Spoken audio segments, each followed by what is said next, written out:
Hello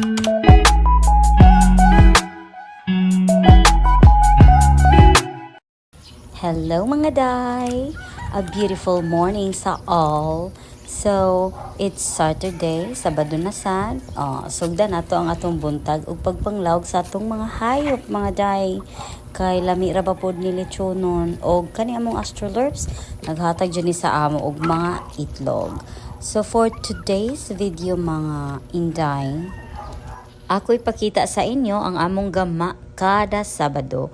So, naka-decide mi ni Dada nga mag-fogging mi kay nitagam na mi nga nami 10 kabok piso sa pabo nga napaakan sa lamok mga day. Unya, mura na hinon sila gipulyo. Puro na nga kimpang. Actually, gidali-dali ra ni namo day kay basin masuko ang silingan. Mahal baya ang pagpalit sa down ni no?